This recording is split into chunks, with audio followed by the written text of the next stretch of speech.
یہ ناممکن ہے۔ میرے آدمی اپنے اپنے کاموں کے ماہر ہیں، ان سے لغزش نہیں ہو سکتی۔ اگر ان سے لغزش نہیں ہوئی تو پھر میں یہاں کیا کر رہا ہوں؟ میں نے اٹھتے ہوئے کہا، جب تمہیں احساس ہو جائے کہ تمہارے آدمیوں میں کوئی کمی ہے تب تم مجھے طلب کر لینا، بصورت دیگر میری ضرورت ہی کچھ نہیں ہے۔ بیٹھ جاؤ مسٹر ایڈم، کلارا نے سرد لہجے میں کہا۔ ہم نے تمہاری خدمات حاصل کی ہیں، تمہیں اس طرح بلا اجازت نہیں اٹھنا چاہیے۔ کہاں تو یہ دعوے تھے کہ تم مجھے کسی شکایت کا موقع نہیں دو گے، اور کہاں یہ حال ہے کہ چند منٹ کے اندر اندر مجھ پر حکم بھی چلانا شروع کر دیا۔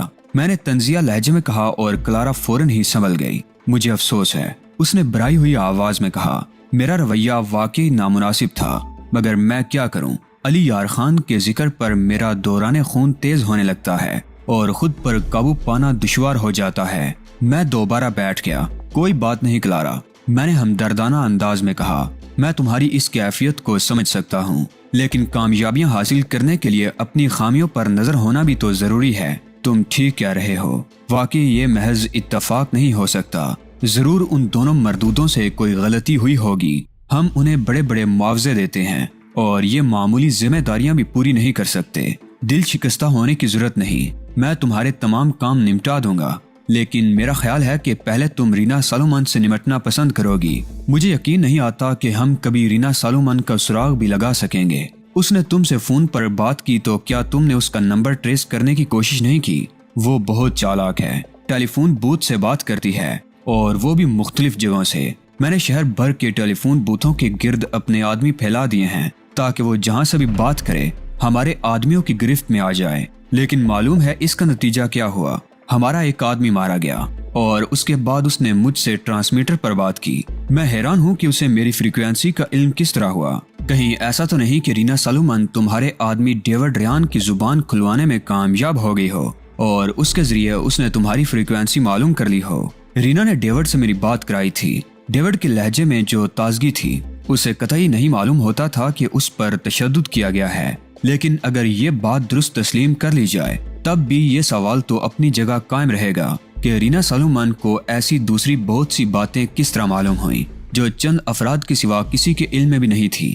میرا خیال ہے اس مسئلے کو بعد کے لیے اٹھا رکھیں کہ رینا سالومن کی معلومات کا ذریعہ کیا ہے۔ پہلے تو اسے گرفت میں لینے کے لیے کوئی عملی قدم اٹھانا ضروری ہے۔ میں نے یہ کام تمہارے سپرد کیا ہے، اب دیکھنا یہ ہے کہ تم کیا تیر مارتے ہو۔ تیر ضرور چلے گا کلارا اور نشانے پر بھی بیٹھے گا، لیکن اس کے لیے مجھے کام کرنے کی آزادی ملنی ضروری ہے۔ اس سے زیادہ اور تم کس بات کے خواہشمند ہو کہ ہم نے آنکھ بند کر کے تم پر اعتبار کر لیا اور تم اس وقت مادام کلارا کی خوابگاہ میں موجود ہو، جبکہ میرے ماتحتوں میں سے شاید چند ہی ایسے ہیں جنہوں نے میری خوابگاہ میں قدم بھی رکھا ہو۔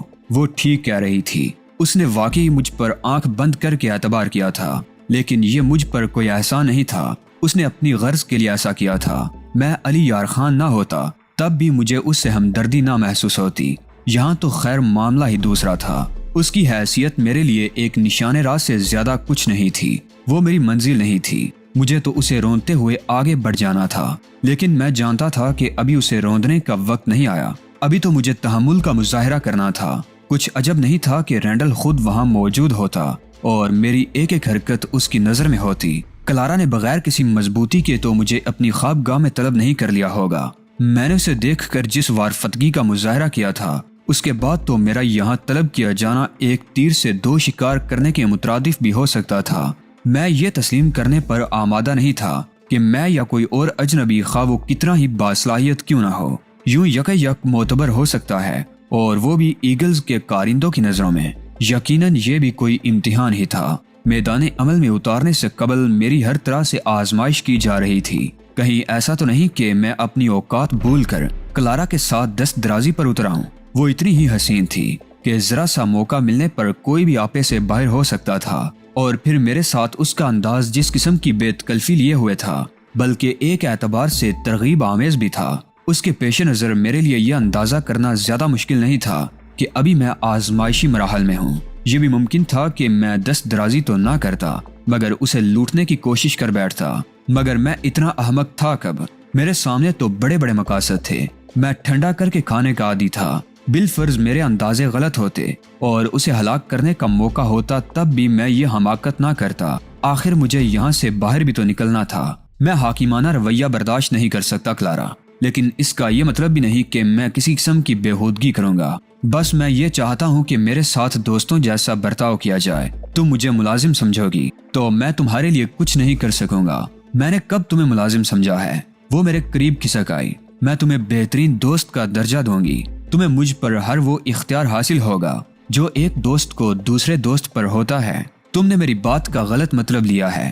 میں اٹھ کھڑا ہوا۔ میں اچھی طرح جانتا ہوں کہ میں اول و آخر تمہارا ملازم ہی ہوں اور رہوں گا، اس لیے میں تم سے کوئی ایسا تعلق قائم نہیں کر سکوں گا جس سے مالک و ملازم کے رشتے کی توہین ہوتی ہو۔ میں تو رویے کی بات کر رہا تھا، یہ تم کیا مالک و ملازم کی بحث لے بیٹھے؟ اس نے قدرے ناراضگی کا اظہار کیا اور اٹھ کر میرے قریب آ گئی۔ میں تکلفات کی قائل نہیں ہوں، پلیز کلارا، میں نے ہاتھ اٹھا کر کہا، مجھے اپنی اوقات پر رہنے دو۔ تم ایک بہت بڑے گروہ کی سربراہ ہو، میں لاکھ کوشش کے باوجود تمہاری برابری نہیں کر سکتا۔ تم احساس کمتری کا شکار ہو۔ میں تمہیں اپنے کاروبار میں شرکت کی پیشکش کرتی ہوں، اسے چلانے میں میرا ہاتھ بٹاؤ، میں تمہیں برابر کا حصہ دوں گی۔ اب تو تمہیں میری طرف بڑھنے کی کوئی قباحت نہیں ہے۔ تمہارا خیال غلط ہے کلارا، میں ہرگز کسی احساس کمتری کا شکار نہیں ہوں اور نہ ہی میں شرکت قبول کر سکتا ہوں۔ جو آدمی پابندیاں قبول نہ کر سکتا ہو وہ کسی بھی قسم کی پابندی قبول نہیں کرے گا۔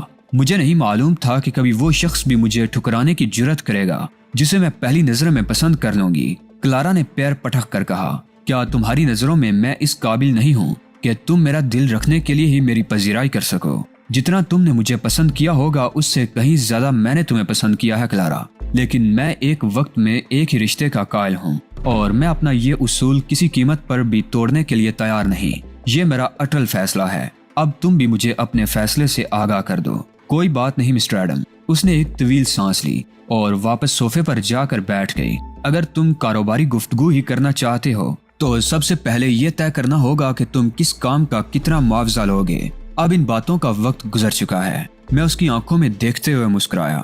جب میں کسی کے لیے کام کرنے کی حامی بھر لیتا ہوں تو اس کے بعد معاوضے کی بات نہیں کرتا۔ اس قسم کی کوئی بات ہوتی تو پہلے ہی کر لیتا۔ بے فکر رہو، معاوضہ ہمارے درمیان کبھی وجہ اختلاف نہیں بنے گا۔ تم بہت عجیب آدمی ہو، کلارا نے بے بسی سے کہا۔ تمہاری ہر بات نرالی ہے۔ میں تمہیں سمجھنے سے قاصر ہوں۔ مجھے سمجھنے کی کوشش کرنے کے بجائے اپنے مسائل سلجھانے پر توجہ دو اور یہ بتاؤ کہ رینا سالومن کے مطالبات کیا ہیں۔ اس کے مطالبات میرے لیے ناقابل قبول ہیں، مادام کلارا نے غصیلے لہجے میں کہا۔ روزے اول سے ہی اس نے میرے کاروبار پر دانت گڑا رکھے ہیں اور ظاہر ہے یہ بات تمہیں منظور نہیں ہوگی۔ میں نے مسکراتے ہوئے کہا، ہرگز نہیں۔ کون یہ برداشت کرے گا کہ بیٹھے بٹھائے اپنے منافع کی آدھی رقم کسی اور کے حوالے کر دے؟ اور مائکرو فلموں کے لیے اس کے کیا عزائم ہیں؟ ان کے لیے وہ علیحدہ ایک بڑی رقم طلب کر رہی ہے۔ کیا ہمارے پاس حرام کی دولت ہے کہ ہم یوں رقم اس کے حوالے کیے چلے جائیں؟ کلارا نے غصیلے لہجے میں کہا۔ میں اسے ایک پائی بھی نہیں دوں گی۔ ابھی میں اسے کوئی جواب بھی نہیں دے پایا تھا کہ ٹرانسمیٹر پر اشارہ موصول ہوا۔ یہ ٹرانسمیٹر بیڈ سائڈ ٹیبل پر رکھا ہوا تھا۔ مادام کلارا مجھ سے معذرت کر کے ٹرانسمیٹر کی طرف بڑھ گئی۔ اس نے ٹرانسمیٹر کا سوئچ آن کر کے اپنا کوڈ نمبر دہرایا۔ ہمیں تمہارے ان فضول نمبروں کی ضرورت نہیں ہے بوری بلی۔ دوسری طرف سے تہذیب کی چہکار سنائی دی۔ جب میں کال کیا کروں تو سیدھی طرح بات کیا کرو۔ مادام کلارا نے سوئچ آف کر دیا اور دانت پیس کر بولی، وہی الو کی پٹھی بات کر رہی ہے۔ میرے ہاتھ آ جائے تو اس کی چٹنی بنا کر رکھ دوں۔ میں اس سے بات کرتا ہوں، میں نے اٹھتے ہوئے کہا، مگر تم درمیان میں کسی بھی قسم کی دخل اندازی مت کرنا۔ اب یہ تمہارا درد سر ہے۔ کلارا نے بیزاری سے کہا، میں تو اس سے بات بھی نہیں کر سکتی۔ اس کی آواز سن کر ہی خون کھولنے لگتا ہے۔ میں نے آگے بڑھ کر ٹرانسمیٹر کا سوئچ دوبارہ آن کیا۔ تہذیب نے اس وقت غیر متوقع طور پر رابطہ قائم کیا تھا۔ یہ ہمارے پروگرام میں شامل نہیں تھا۔ اسے تو میری یہاں موجودگی کا گمان تک نہیں ہو سکتا تھا۔ خود مجھے نہیں معلوم تھا کہ مادام کلارا اس وقت مجھے یہاں طلب کر لے گی۔ Hello madam Rina Salomon the great lady, میں نے ٹرانسمیٹر میں کہا۔ Adam de Fluke? کون ڈی فلوک؟ تہذیب کی تحقیر آمیز آواز آئی۔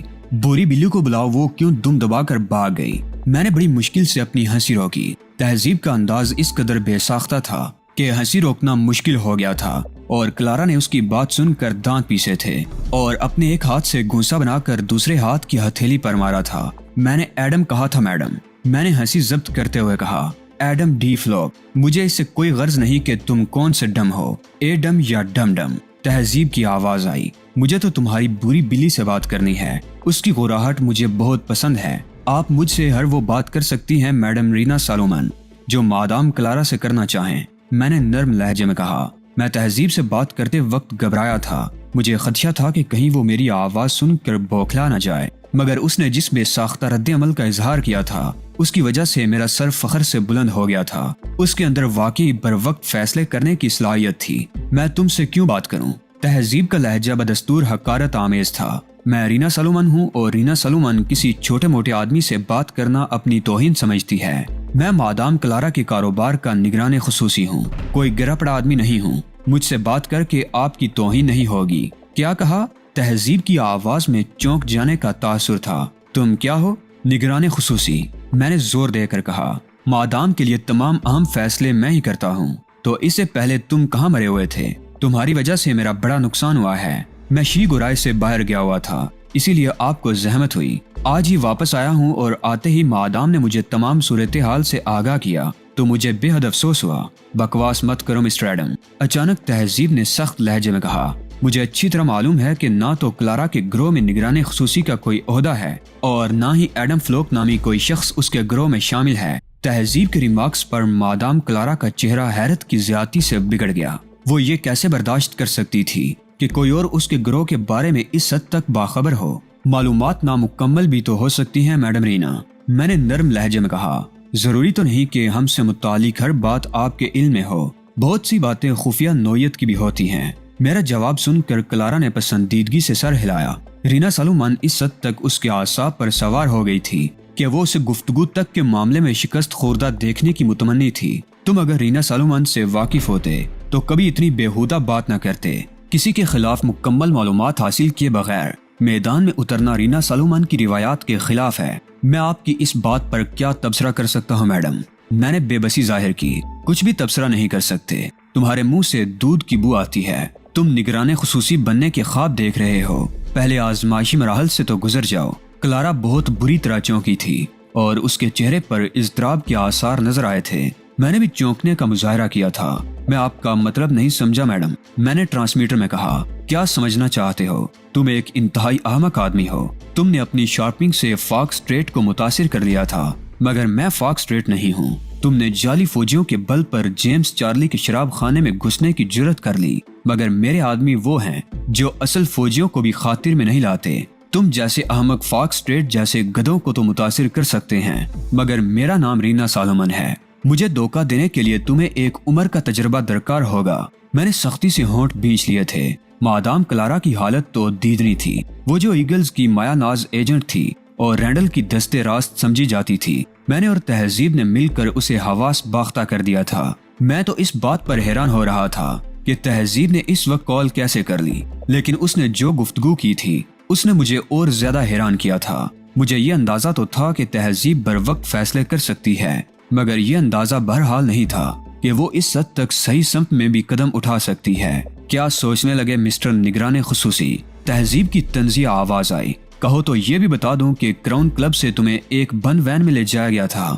بند وین میں لے جانے کا مقصد یہ تھا کہ تم اپنی منزل کے بارے میں کچھ نہ جان سکو، لیکن رینا سالومن تمہیں بتا سکتی ہے کہ اس وقت تم کہاں ہو۔ آپ کی کارکردگی کی تعریف نہ کرنا زیادتی ہوگی میڈم، میں نے بھرائی ہوئی آواز میں کہا، لیکن یہ سب باتیں قصہ پاری نہ ہو چکی ہیں۔ تازہ ترین صورتحال یہ ہے کہ مادام کلارا نے مجھے آپ کے ساتھ مذاکرات کرنے کا مکمل اختیار دے دیا ہے۔ اتنی عقل میں بھی رکھتی ہوں مسٹر ایڈم، اور میں کلارا کی چالوں سے بھی اچھی طرح واقف ہوں۔ خود بے بس ہونے کے بعد اب وہ مجھے تمہارے ذریعے گھیرنے کی کوشش کر رہی ہے۔ اگر آپ نے اس قسم کے اندازے لگانا شروع کیے تو ہمارے درمیان کام کی کوئی بات نہیں ہو سکے گی، لہٰذا بہتر یہ ہے کہ مقصد کی طرف آ جائیں۔ کیوں نہیں مسٹر ایڈم؟ تہذیب نے مجھے کانا انداز میں کہا۔ بوری بلی نے تمہیں بتا ہی دیا ہوگا کہ رینا سالومن تمہارے کاروبار میں 50% شراکت کی خواہشمند ہے۔ نہ صرف بتا دیا ہے بلکہ انہوں نے منظوری بھی دے دی ہے۔ میں نے ہاتھ اٹھا کر کلارا کو بولنے سے روکا، جس نے مضطربانہ انداز میں کچھ کہنے کے لیے منہ کھولا تھا۔ میرے اشارے پر وہ چپ تو ہو گئی، لیکن اب بھی یوں محسوس ہو رہا تھا جیسے وہ کچھ کہنے کے لیے بے چین ہو رہی ہو۔ اور مائکرو فلموں کے لیے ہمارا مطالبہ 10 ملین امریکی ڈالر ہے۔ تہذیب غرائی، نیز یہ کہ اس رقم کی ادائیگی کے لیے تمہیں زیادہ مہلت نہیں دی جا سکتی۔ فلموں کی اہمیت کے پیش نظر رقم کی کوئی حقیقت نہیں ہے میڈم۔ رقم آپ کو پرسوں ادا کر دی جائے گی اور اس وقت ہم مائکرو فلمیں بھی وصول کر لیں گے۔ میں تم لوگوں کی فطرت سے اچھی طرح واقف ہوں۔ یقیناً تم نے ہمارے ساتھ دھوکہ کرنے کا پروگرام بنایا ہے۔ اگر ہم نے ایسا کوئی پروگرام بنایا بھی ہے، آپ کو ڈرنے کی کیا ضرورت ہے؟ مادام کلارا کے گروہ میں تو بقول آپ کے تمام گدے بستے ہیں، میں نے طنزیہ لہجے میں کہا، اور چند لمحوں کے لیے دوسری طرف مکمل سناٹا چھا گیا۔ تم غلط سمجھ رہے ہو۔ چند لمحوں کے بعد تہذیب کی آواز آئی، ہمیں تم سے کوئی خوف نہیں ہے۔ میں تو تمہیں اس بات سے آگاہ کرنا چاہ رہی ہوں کہ اگر ہمارے ساتھ دھوکہ کرنے کی کوشش کی گئی تو تم لوگوں کا انجام بہت عبرتناک ہوگا۔ کیا یہ بہتر نہیں ہوگا کہ دھمکیوں کا سلسلہ موقوف کر کے کچھ کام کی باتیں کر لی جائیں؟ میں نے نرم لہجے میں کہا۔ دھمکیوں کا سلسلہ کلارا نے شروع کیا تھا۔ تہذیب غرائی، ہم امن پسند لوگ ہیں اور ہمارا رویہ شروع سے ہی مصالحانہ رہا ہے۔ غلطیاں آدمیوں سے ہی سرزد ہوتی ہیں میڈم رینا سالومن۔ مجھے اعتراف ہے کہ مادام کلارا کا رویہ نامناسب تھا، لیکن اگر میں یہاں موجود ہوتا تو آپ کو شکایت کا موقع ہی نہیں ملتا۔ بہرحال جو کچھ بھی ہوا اسے بھول کر ہمیں نئے سرے سے آغاز کرنا چاہیے۔ ٹھیک ہے مسٹر ایڈم، لیکن میں تم لوگوں کی نیت پر اعتبار نہیں کر سکتی۔ پہلے تم رقم ادا کرو گے، اس کے بعد تمہیں فلمیں بھجوائی جائیں گی۔ یہ تجویز ناقابل قبول ہے، میں نے کہا۔ دونوں چیزوں کا تبادلہ ایک ہی وقت میں ہوگا۔ اس قسم کے سودوں میں یہی طریقہ اختیار کیا جاتا ہے۔ اس بات کی کیا ضمانت ہے کہ تمہاری طرف سے دھوکہ نہیں کیا جائے گا؟ ہم ایسا متفقہ طریقہ کار طے کیے لیتے ہیں جس میں کسی طرف سے بھی دھوکے کا امکان نہ رہے۔ مقام کا انتخاب آپ خود کر لیں، میں وہاں رقم لے کر پہنچ جاؤں گا۔ آپ کی طرف سے ایک آدمی فلمیں لے آئے گا، میں رقم اس کے حوالے کر دوں گا اور رقم گننے کے بعد وہ فلمیں مجھے دے دے گا۔ نہ آپ کی طرف سے کوئی مداخلت ہوگی اور نہ ہماری طرف سے۔ معاملہ صرف دو افراد کے درمیان ہی رہے گا۔ دھوکے فریب کا کوئی سوال ہی پیدا نہیں ہوتا۔ تم رقم کا بندوبست کرو مسٹر ایڈم۔ پرسوں شام 5 بجے کا وقت مناسب رہے گا۔ مقام کے بارے میں تمہیں وقت سے 1 گھنٹہ قبل مطلع کروں گی تاکہ تم لوگ کوئی چال نہ چل سکو۔ میں ٹرانسمیٹر کا سوئچ آف کر کے کلارا کی طرف مڑا۔ کیا خیال ہے؟ میں نے مسکرا کر کہا۔ تمہیں اسے رقم کم کرانے کی کوشش کرنی چاہیے تھی۔ $10 ملین بہت بڑی رقم ہے۔ ہم اس کا بندوبست کیسے کریں گے؟ رقم کون ان کے حوالے کر رہا ہے؟ ہمیں تو ان سے فلمیں نکلوانی ہیں۔ اس سے کیا فائدہ ہوگا؟ مادام کلارا نے کہا۔ اگر تم نے ان سے فلمیں نکلوا لی تو بھی رینا سالومن تو اندھیرے میں ہی رہے گی۔ میں صرف فلمیں ہی لے کر نہیں آؤں گا بلکہ اس شخص کو بھی اغوا کر لاؤں گا جو فلمیں لے کر آئے گا۔ بس ایک آدمی ہاتھ آنے کی دیر ہے۔ رینا سالومن نے جن اندھیروں میں خود کو چھپا رکھا ہے وہاں روشنی ہی روشنی نظر آئے گی۔ اندھا دھند کوئی قدم اٹھاؤ گے تو کہیں ایسا نہ ہو کہ لینے کے دینے پڑ جائیں، کلارا نے گھبرا کر کہا۔ اس کے چہرے پر خوف کے گہرے بادل منڈلا رہے تھے۔ میں نے تمہیں بتایا ہے کہ میں جو قدم بھی اٹھاتا ہوں پورے اعتماد سے اٹھاتا ہوں۔ میں نہ صرف رقم اس کے حوالے نہیں کروں گا بلکہ جو شخص بھی فلمیں لے کر آئے گا ظاہر ہے اس کا تعلق رینا کے گروہ سے ہی ہوگا۔ اس کے ذریعے ہمیں رینا سالومن کے بارے میں کچھ نہ کچھ معلومات تو حاصل ہو ہی جائیں گی، اور ہمیں اس وقت اسی چیز کی ضرورت ہے۔ ایک معمولی سا کلیو بھی ہمارے لیے بہت کارآمد ثابت ہو سکتا ہے۔ مادام کلارا نے اس بات میں سر ہلایا۔